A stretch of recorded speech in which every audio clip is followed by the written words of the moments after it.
Cerita seorang manajer perusahaan. Dia terkenal baik hati dan sering memberi bantuan kepada anak buah, teman hingga saudara yang datang meminta pertolongan kepadanya. Suatu hari, si manajer sedang mengalami kesulitan kehidupan dalam pekerjaan, hingga mengalami kebuntuan dan merasa perlu bantuan orang lain. Maka dia pun mendatangi anak buah, teman dan saudara yang dulu pernah dibantunya. Tetapi ternyata, yang dihadapi tidak ada satupun dari mereka yang simpatik tergerak untuk membantu. Bahkan saat dia bercerita mengenai masalah yang sedang dihadapinya, mereka cenderung tidak peduli, cuek, dan menganggap itu bukanlah urusan mereka. Sesampai di rumah, si manajer itu merasa kecewa, terpukul, dan marah. Dia tidak habis pikir, bagaimana bisa ya mereka yang dulu merengek mohon bantuan, dan telah dibantunya bersikap seperti itu, merasa mereka yang pernah dibantu itu sungguh tidak tahu bersyukur, balas budi dan terima kasih. Saat dia dalam kesulitan dan membutuhkan bantuan, mereka memperlakukannya seperti itu. Dan semakin dipikir, dia semakin marah dan membuatnya kecewa. Seakan tidak terima dengan keadaan, kondisi ini sangat mengganggunya, dia menjadi gampang marah, tidak mau ketemu orang, sulit tidur, hingga tidak bisa berpikir secara jernih.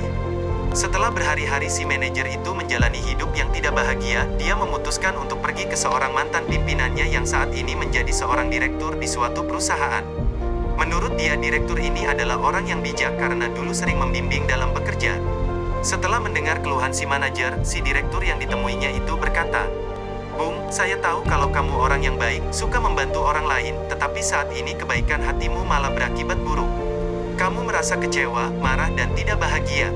Kenapa bisa begitu?" Sang direktur pun berkata, "Menurut saya, pertama, kamu yang salah. Kamu telah salah menilai orang lain. Harapan kamu adalah orang yang telah kamu bantu akan membalas budi, dan kenyataannya tidak begitu kan? Maka yang salah adalah kamu sendiri. Kedua, jika kamu ingin mendapat imbalan atas bantuanmu saat membantu, kamu seharusnya memberikan pelajaran kepada mereka bagaimana caranya berterima kasih kepada orang lain. Ketiga, jika kamu tidak ingin dikecewakan orang lain, maka berilah bantuan tanpa harapan atas imbalan apapun. Perbuatan baik yang telah kamu lakukan jangan sampai kehilangan makna dan dikotori dengan keinginan untuk dibalas.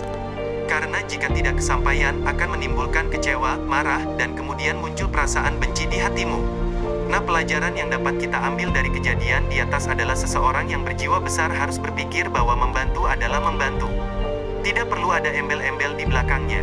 Jika kita salah menilai orang yang kita bantu, introspeksi dan benahi diri sendiri, tanyakan pada diri sendiri apakah bantuan yang kita berikan merupakan bentuk keikhlasan atau sifat kesombongan. Sedangkan masalah yang sedang kita hadapi adalah tanggung jawab kita sendiri. Sehingga kita tidak perlu marah, kecewa dan menyalahkan orang lain yang tidak mau membantu kita.